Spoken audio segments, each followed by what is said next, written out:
Señor Jeffrey Aronson en Washington, le quiero preguntar sobre lo que estamos hablando, ese tema de Hamas, que se presenta como el gran obstáculo de la paz, por lo menos eso lo ha dado a conocer Israel, mientras que Palestina no pueda tener control sobre sus grupos radicales, el proceso de paz entre ambos países va a ser muy difícil. ¿Usted qué piensa de esto?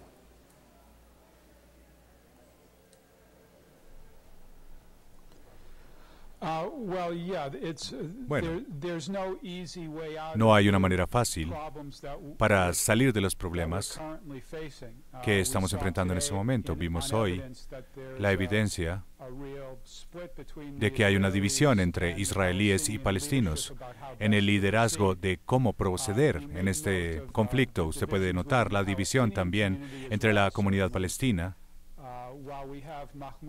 Tenemos Mahmoud Abbas por un lado, el jefe de la autoridad palestina, hablando en Naciones Unidas, y también Hamas por otro lado, opositores, como una resistencia, una organización de resistencia.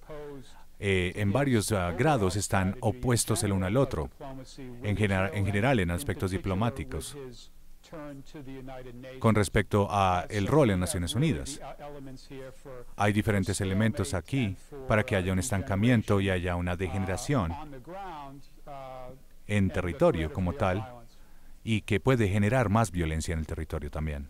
¿Usted cree, señor Aronson, que después de estas conversaciones y en el marco de Naciones Unidas, por lo menos Israel replantee las medidas que hay impuestas sobre la franja de Gaza para levantar este embargo que todavía permanece? No creo que Israel vaya a repensar su estrategia. Israel está muy bien con las políticas que han adoptado a nivel político y a nivel de ocupación. Yo no veo ninguna evidencia de una intención de repensar o reevaluar los principales elementos de su político en los territorios ocupados. El primero es la expansión de la ocupación total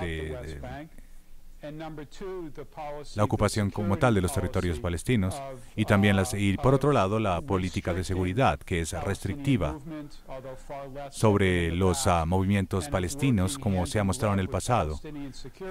Estamos hablando de los equipos de seguridad palestinos que tienen una gran oposición dentro de la comunidad israelí como tal.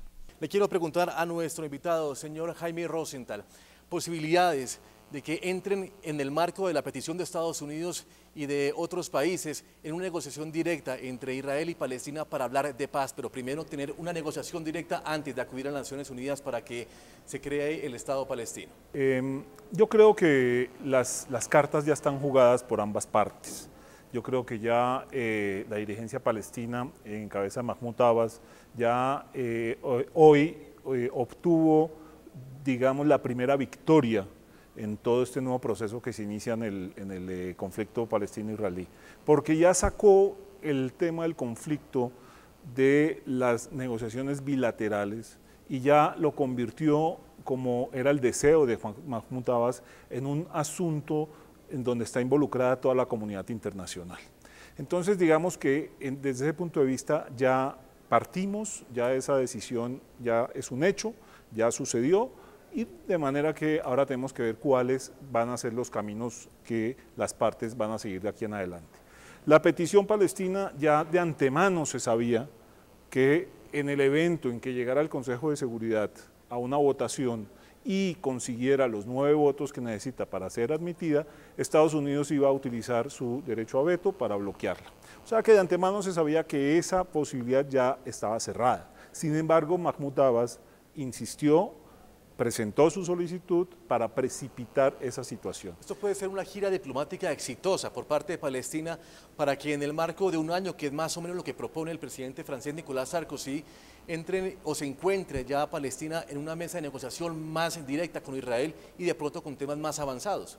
Yo no sé si exitosa o no, simplemente lo que digo es que con esa movida ya el proceso adquiere una dimensión totalmente distinta, el proceso de paz adquiere una dimensión distinta, unas características diferentes. ¿A dónde se va a llegar?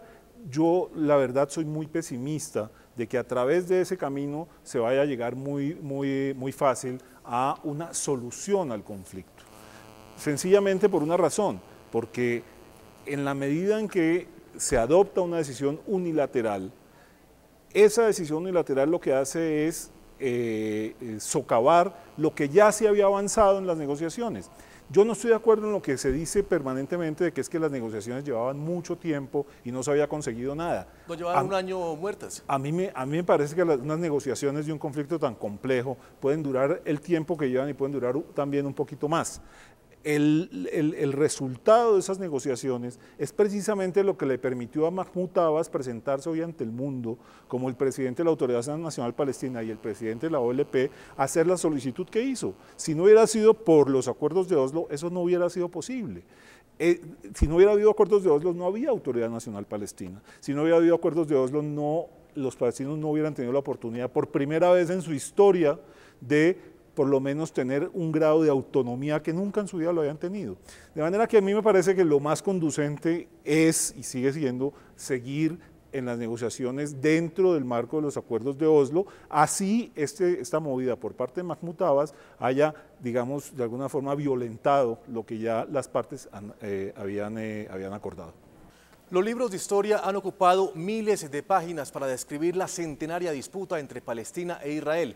El conflicto fue determinante para la configuración del nuevo orden mundial en el siglo XX y aún tiene sus extensiones en la primera década del siglo XXI.